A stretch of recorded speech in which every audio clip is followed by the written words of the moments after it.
கருணை கடலே கந்தா போற்றி. வேண்டுதல் நிறைவேற முருகப்பெருமானுக்கு ஏற்ற வேண்டிய தீபம். இந்த கலியுகத்தில் பலரும் வணங்கக்கூடிய தெய்வமாக திகழக்கூடியவர்தான் முருகப்பெருமான்.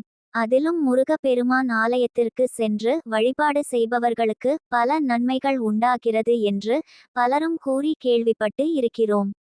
எந்த ஒரு வேண்டுதலாக இருந்தாலும் அந்த வேண்டுதலை முருக பெருமானிடம் வைத்து வழிபாடு செய்பவர்களுக்கு அந்த வேண்டுதல் நிறைவேறும் என்று கூறப்படுகிறது. இதை பலரும் அனுபவ ரீதியாக உணர்ந்திருந்தாலும் ஒரு சிலருக்கு அந்த வேண்டுதல் நிறைவேறாமல் இருந்திருக்கும். என்ன தவறு செய்தோம், நமக்கு மட்டும் ஏன் அந்த வேண்டுதல் நிறைவேறவில்லை என்று புலம்பிக் கொண்டே இருப்பார்கள். அப்படிப்பட்டவர்கள் முருக வழிபாட்டில் எந்த தீபத்தை ஏற்றி வழிபாடு செய்ய வேண்டும் என்று தான் இந்த ஆன்மீகம் குறித்த பதிவில் நாம் பார்க்க போகிறோம். முருகப்பெருமானை வழிபாடு செய்ய வேண்டும் என்று நினைத்த உடனே வழிபாடு செய்ய இயலாது. முருகப்பெருமானுக்காக விரதம் இருக்க வேண்டும் என்று நினைத்த உடனேயே விரதம் இருக்கவும் முடியாது. முருகப்பெருமானின் ஆலயத்திற்கு செல்ல வேண்டும் என்று நினைத்தாலும் உடனே செல்ல முடியாது. முருகப்பெருமானின் அருள் இருந்தால்தான் முருகப்பெருமானை வழிபாடு செய்ய முடியும். முருகப்பெருமானின் ஆலயத்திற்கு செல்ல முடியும். முருகப்பெருமானுக்கு என்று விரதம் இருக்க முடியும்.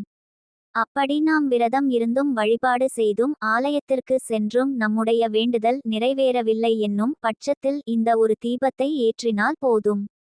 முருகப்பெருமானுக்கு உகந்த நட்சத்திரமாக கார்த்திகை நட்சத்திரம் திகழ்கிறது. பலரும் கார்த்திகை நட்சத்திர தினத்தன்று முருகப்பெருமானை நினைத்து விரதம் இருந்து வழிபாடு செய்வார்கள். அதேபோல் முருகப்பெருமானுக்கு உகந்த திதியாக சஷ்டி திதி திகழ்கிறது. இந்த சஷ்டி திதியிலும் விரதம் இருந்து வழிபாடு செய்பவர்களும் இருக்கிறார்கள். இதைவிட அதிக அளவில் பலரும் விரதம் இருக்கக்கூடிய ஒன்றுதான் செவ்வாய்க்கிழமை விரதம். முருகப்பெருமானுக்கு உகந்த செவ்வாய்க்கிழமை அன்று முருகப்பெருமானை நினைத்து விரதம் இருந்து வழிபாடு செய்யும்பொழுது முருகப்பெருமானின் அருளால் நம்முடைய வேண்டுதல்கள் நிறைவேறும். மேலும் நம்முடைய ஜாதகத்தில் செவ்வாய் பகவான் எந்த அளவிற்கு மோசமாக இருந்தாலும் அவை அனைத்தும் நீங்கி நமக்கு நல்ல பலனை தருவார் என்று கூறப்படுகிறது. அப்படிப்பட்ட செவ்வாய்க்கிழமை அன்று நாம் முருக பெருமானை வழிபாடு செய்யும்பொழுது இந்த தீபத்தை ஏற்ற வேண்டும். செவ்வாய்க்கிழமை மட்டும் தான் இந்த தீபத்தை ஏற்ற வேண்டும். அதிலும் குறிப்பாக காலை 6 மணியிலிருந்து 7 மணிக்குள் தான் இந்த தீபத்தை ஏற்ற வேண்டும். மற்ற நேரங்களில் ஏற்றக்கூடாது என்பது குறிப்பிடத்தக்கது. செவ்வாய் பகவானுக்குரிய தானியமாக திகழக்கூடியது துவரம் பருப்பு என்று நம் அனைவருக்கும் தெரியும். இந்த துவரம் பருப்பை ஒரு தட்டில் பரப்பி அதன் மேல் 2 அகல் விளக்கை வைத்து நெய் ஊற்றி சிவப்பு நிறத்திரி போட்டு வடக்கு பார்த்தவாறு முருகப்பெருமானுக்கு முன்பாக இந்த தீபத்தை வைத்து ஏற்ற வேண்டும். பிறகு உங்களுடைய வேண்டுதல் என்னவோ அந்த வேண்டுதலை முருகப்பெருமானிடம் கூறி வழிபாடு செய்துவிட்டு விரதம் இருக்க ஆரம்பிக்க வேண்டும்.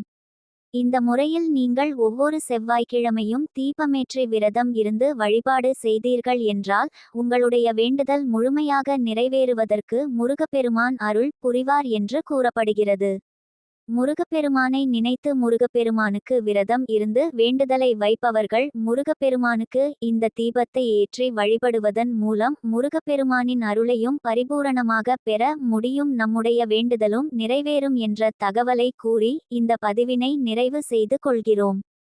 போன்ற பயனுள்ள ஆன்மீக தகவல்களை கேட்க நமது சேனலை சப்ஸ்கிரைப் செய்து கொள்ளுங்கள்.